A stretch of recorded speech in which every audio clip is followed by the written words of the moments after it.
रेगिस्तान, जहां उम्मीदें धूल बनकर उड़ जाती हैं, लेकिन उसी सूखी धरती पर जन्मा एक ऐसा लड़का जिसने बादलों का पीछा करते करते खुद बादल बनकर दिखा दिया। आज हम सुनने वाले हैं एमएलबीबी के सबसे खूबसूरत और सबसे भावुक हीरो सोरा की कहानी। एक ऐसी कहानी जो आपको शुरुआत से लेकर आखिर तक बांध कर रखेगी। अगेल्टा ड्राईलैंड्स, तपती रेत का वह साम्राज्य जहां हवा भी तलवार की तरह चेहरे चीर देती है, यही वह जगह है जहां एक लड़का जन्मा, सोरा। एक ऐसा लड़का जो उतना ही आजाद था जितने आसमान में तैरते बादल। उसकी मुट्ठियां कभी नरम बादलों की तरह ढाल बन जाती तो कभी बिजली की तरह चमक कर आसमान को चीर देती। सोरा रोमांच का बच्चा था। उसे नई नई जगहों की खोज करना पसंद था और सबसे ज्यादा क्लाउड सीकर्स सॉन्ग सुनना।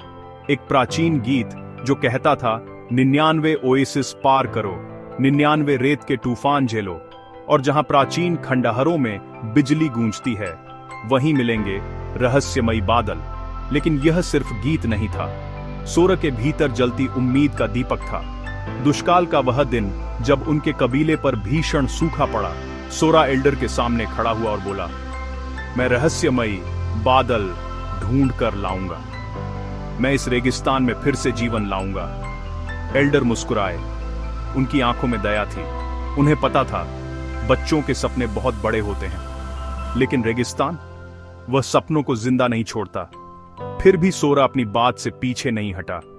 उस रात चांदनी में कई युवा उसके साथ जुड़ गए और वे निकल पड़े, ऊंची ऊंची रेत की पहाड़ियों को चीरते हुए उस चमत्कारी बादल की खोज में। पहला सफर, पहला चमत्कार, उनके पानी खत्म हो रहे थे। सूरज उनकी त्वचा को जलाते हुए सवाल पूछ रहा था, क्या तुम सच में सोचते हो कि बादल मिलेंगे? मुझे नमी की महक आ रही है, हम पास हैं। सबने आंखें बंद कीं और सच में हवा में ठंडक थी।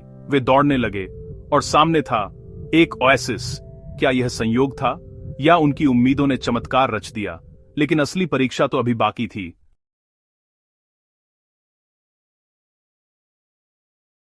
रेत का दैत्य, द ग्रेट सैंडस्टॉर्म। अगला तूफान इतना भयंकर था कि उनके कदम लड़खड़ाने लगे। जब सब हिम्मत छोड़कर पत्थरों से चिपक कर बैठ गए, सोरा ने सबके कपड़े इकट्ठे करके उन्हें जोड़कर एक क्लाउड टेंट बना दी। जब तक मैं हूँ, ये तूफान हमें छू भी नहीं सकता। उसकी आंखों में जलती उम्मीद बाकियों में भी जान डाल देती थी। लेकिन जैसे जैसे सफर आगे बढ़ा, न कोई बादल मिला, न कोई चमत्कार, और उसके साथी एक एक करके टूटते गए।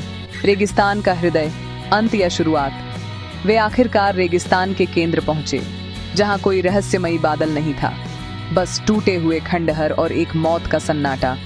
और फिर एक विशाल रेत का तूफान उनकी ओर बढ़ा। सब चिल्ला उठे, हम खत्म हो गए, यह सफर बेकार था। सोरा, तुमने हमसे झूठ कहा। लेकिन सोरा वह तूफान को देखकर मुस्कुराया, क्योंकि उसने सुन ली थी बिजली की गड़गड़ाहट। गीत याद है? उसने कहा, जहाँ प्राचीन खंडहरों में बिजली पुकारती है वहीं मिलेंगे रहस्यमयी बादल।